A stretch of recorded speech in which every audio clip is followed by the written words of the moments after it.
Kuna kujirarisha kwa nyumba ati wewe ni baby girl. Nichape kazi, si ndio? Sasa huyu namba yake tushachukua ya mzazi wake mwenye amemleta. Inabidi kupanga kazi. Wewe kaa hapo bado upange kazi wewe. Kuna mwingine kama wewe. Inabidi kupanga kazi, hakuna kuzuba. Aingia sahi hapa. Sasa huyu nitamlipia school fees for 3 years. Wapi kelele ya dawa? Siku zote. Alafu kuna kampuni tunapenda sana inaitwa Zuki Outfitters.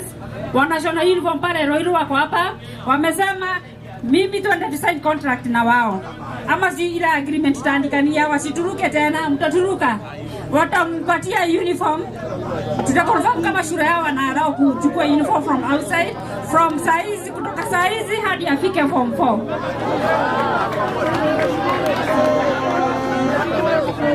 Anaitwa Angel Wangoi, si ndio?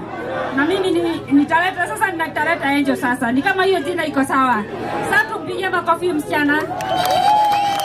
Sasa amelipia school fees ya 3 years, sasa ni kwangu. Alafu jioni nitampatia kazawadi. Lazima nitampatia kazawadi, nimeona mzai wake hapo, nitachukua namba. Ndio? Yes. Hapo sawa. Sasa Zuki Outfitters sasa sana. Watawalipia uniform for 3 years. Wow. From now at university. Wow. University kuna uniform? Hapana. University hakuna uniform. Kutoka saizi, unajua sijasoma sana. Kutoka saizi hadi form 4 na hadi class 8.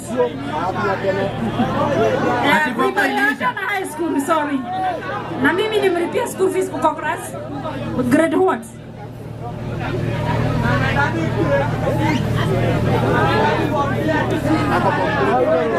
Sasa ameniambia kwa grade 8, alafu enda grade 9, alafu enda senior school. Senior school sasa sijui ni miaka ngapi, atatuambia. Ni miaka 2.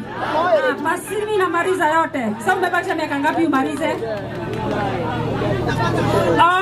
Sikuwa naradanisha ukitoka grade 8 unaenda 9 hiyo senior. Nafikiria kwa standard 8 anaenda form 1. Sasa hii mambo sijaradanisha vizuri. Sasa hiyo miaka 4 amebakisha hadi hiyo grade 8, grade 9 na senior school for 2 years. Si ndio? Sasa tuunganishe ikuwe 4 mpaka enda university. Sasa peke yangu na tunamsimamia Dama Mobile Spares hadi amalize. Si ndio? Tapo tumpigie makofi tena. Wapi kelele ya our boss? Thank you so much. Wapi kelele tafadhali.